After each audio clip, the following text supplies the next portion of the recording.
राम राम दोस्तों। आप सभी का स्वागत है आपके अपने YouTube चैनल हिंदुस्तान न्यूज़ पे। तो दोस्तों बात करते हैं आज वायनाड लैंडस्लाइड के चौथे दिन शुक्रवार को एक अच्छी खबर आई है। वन अधिकारियों ने आध घंटे के ऑपरेशन में एक दूरदराज आदिवासी इलाके से 4 बच्चों समेत 6 लोगों का रेस्क्यू किया है। बच्चे 1 से 4 साल के हैं। पनिया समुदाय का यह आदिवासी परिवार पहाड़ी की चोटी पर एक गुफा में फंसा था। न्यूज़ एजेंसी के कल्पेट्टा रेंज के फॉरेस्ट ऑफिसर हसीस ने बताया, हमने गुरुवार को माँ और 4 साल के बच्चे को जंगल के पास भटकते देखा। पूछताछ में उसने अपना नाम शांता बताया। उसने कहा कि वे लोग चरमल माला के एराटकुटु उरु बस्ती में रहते हैं। उनके 3 और बच्चे उनके पिता भूखे प्यासे पहाड़ी पर एक गुफा में फंसे हैं। फिसलन के बीच 8 घंटे का रेस्क्यू चला। हसीस ने बताया, वायनाड में लैंडस्लाइड वाले दिन शांता अपने बच्चे के साथ जंगल में दिखी, लेकिन उसने कहा कि वह सिर्फ घूम रही है। हमें पता था वे भूखे हैं और जंगल के अंदर जाने की तैयारी में थे। 2 दिन बाद वे लोग फिर दिखाई दिए। इस बार वे हमें देखकर भागे नहीं। उनकी हालत भूख से खराब हो चुकी थी। पूछने पर शांता ने बताया कि उनका परिवार पहाड़ी पर एक गुफा में फंसा हुआ है।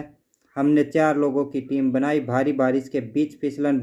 दोस्तों, अयोध्या गैंगरेप केस में योगी सरकार एक्शन में है। बच्ची की मां से सीएम योगी की मुलाकात के 24 घंटे बाद आरोपी सपा नेता मोईद खान की बेकरी को बुलडोजर से ढहा दिया गया। बेकरी तालाब की जमीन पर 3000 स्क्वायर फीट में बनी थी। इसके बाद प्रशासन का बुलडोजर सपा नेता की दूसरी बिल्डिंग पर पहुंचा, लेकिन बिल्डिंग में पीएनबी बैंक चल रहा था। इस वजह से बिल्डिंग को तोड़ा नहीं गया। प्रशासन ने बैंक को 1 हफ्ते में खाली करने का नोटिस दिया है। 65 साल का आरोपी मोईद खान अयोध्या से सपा सांसद अवधेश प्रसाद का करीबी है। प्रशासन अभी उसकी 4 और प्रॉपर्टियों पर बुलडोजर चलाएगा। इसमें उनका घर भी शामिल है। वहीं सपा नेता पवन पांडे ने कहा, बीएचयू में घटना हुई थी। भाजपा की आईटी सेल के लोगों ने बिटिया के साथ अपराध किया था। उनकी फोटो सीएम, डिप्टी सीएम और मंत्री स्वतंत्र देव सिंह के साथ है।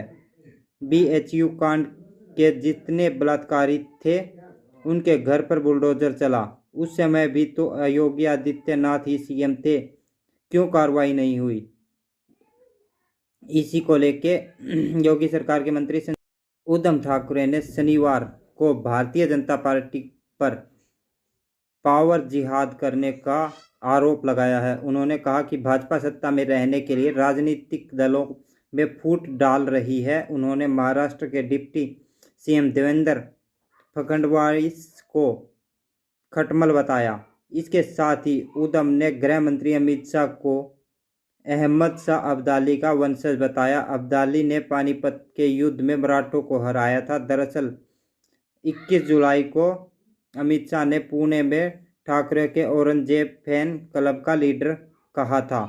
उद्धव इसी तंज का जवाब दे रहे थे। तो अमित शाह और उद्धव ठाकरे का बयान डिटेल में पढ़ें। 21 जून को अमित शाह ने उद्धव ठाकरे और उनके लोगों के साथ बैठे थे, जिन्होंने 1993 के मुंबई बम धमाकों के दोषी याकूब मेमन के लिए जीवन दान मांगा था। औरंगजेब फैन क्लब कहा था, जो 26/11 के आतंकी हमले के दोषी कसाब को बिरयानी खिलाते थे, जो जाकिर नायक को शांति दूत पुरस्कार देते हैं और जो पीएफआई का मणिपुर के जिरीबाम में शांति बहाल करने के समझौते के 24 घंटे के भीतर फिर से हिंसा हुई है। जिरीबाम के लालपानी गांव में शुक्रवार 2 अगस्त की रात हथियारबंद लोगों ने कई राउंड फायरिंग की। एक घर में आग लगा दी, हालांकि वहां कोई रहता नहीं था। अधिकारियों ने बताया कि लालपानी में मतई लोगों के घर हैं। यहाँ के अधिकांश लोगों ने जिले में हिंसा भड़कने के बाद घर छोड़ दिया था। उपद्रवियों ने यहां सुरक्षा व्यवस्था में ढील का फायदा उठाकर हमला किया। हमलावरों की अभी तक पहचान नहीं हुई है। घटना के बाद सुरक्षा बलों को इलाके में भेजा गया। मतई और कुकई समुदाय ने गुरुवार 1 अगस्त को असम के कछार से सटे सीआरपीएफ ग्रुप सेंटर में एक बैठक के बाद शांति समझौते पर हस्ताक्षर किए थे। दोनों समुदाय के जिलों में स्थिति सामान्य करने, आगजनी और गोलाबारी की घटनाओं को रोकने की बात कही थी। दोनों पक्षों ने सुरक्षा बलों को भी पूरा साथ देने का आश्वासन दिया था। तो दोस्तों ये थी मणिपुर से एक खबर। अब चलते हैं अगली खबर की तरफ। तो दोस्तों मुरादाबाद के इमाम ने बीजेपी वर्कर की मौत पर जनाजे की नमाज पढ़ने से मना कर दिया। बेटे से कहा तुम्हारे अब्बू और तुम्हारा परिवार बीजेपी को वोट देते हो, इसलिए हम जनाजे की नमाज नहीं पढ़ेंगे। घरवालों ने डीएम से शिकायत की। शनिवार को आरोपी इमाम समेत 5 लोगों के खिलाफ मुकदमा दर्ज किया गया। मामला कुदरत की कायस्थान मोहल्ले का है। 23 जुलाई को आया था heart attack.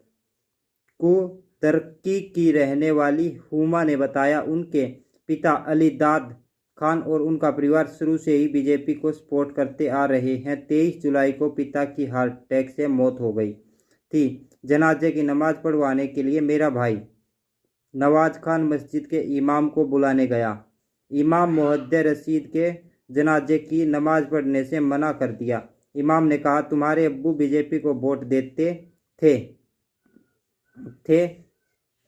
BJP Hindu party है। हम या हमारे साथ वाला कोई भी इमाम या मौलवी नमाज पढ़ने नहीं जाएगा। इमाम के मना करने पर गांव से मौलवी को बुलाकर जनाजे की नमाज अदा की गई। 31 जुलाई को अलीदाद खान के बेटे दिलनवाज ने डीएम को एप्लीकेशन दी। उन्होंने मोहल्ले के सपा नेता असलम, अमीम खान और शराफत और मतीन के खिलाफ कार्रवाई की मांग की। इसके बाद शनिवार को पुलिस से शिकायत की और शिकायत के बाद पुलिस ने कार्रवाई की। तो दोस्तों ये थी खबर। अब चलते हैं अगली खबर की तरफ। हरियाणा की shooter Manu Bhaker Paris Olympic में 25 मीटर वीमेंस पिस्टल इवेंट के फाइनल मुकाबले में हार गई। वह चौथे नंबर पर रही। वह एक ओलंपिक में मेडल की हैट्रिक लगाने से चूक गई। इससे पहले वह 2 ब्रांज मेडल जीतकर इतिहास रच चुकी है। मन्नू भाकर ने कहा कि मैं नर्वस थी, मैंने अपना बेस्ट देने की कोशिश की। आज मैं कई दिन बाद लंच करूंगी। प्रैक्टिस के चलते उन्हें लंच नहीं मिलता था। अब तक का सफ़र काफ़ी अच्छा रहा। मुझे सपोर्ट करने के लिए हर किसी का धन्यवाद। मन्नू भास्कर के पिता रामकिशन ने कहा कि मन्नू मुकाबले में चौथे नंबर पर रह गई। इसका पूरे देश को अफसोस है, लेकिन मन्नू ने 2 ब्रांज मेडल जीतकर नाम ऊंचा किया है।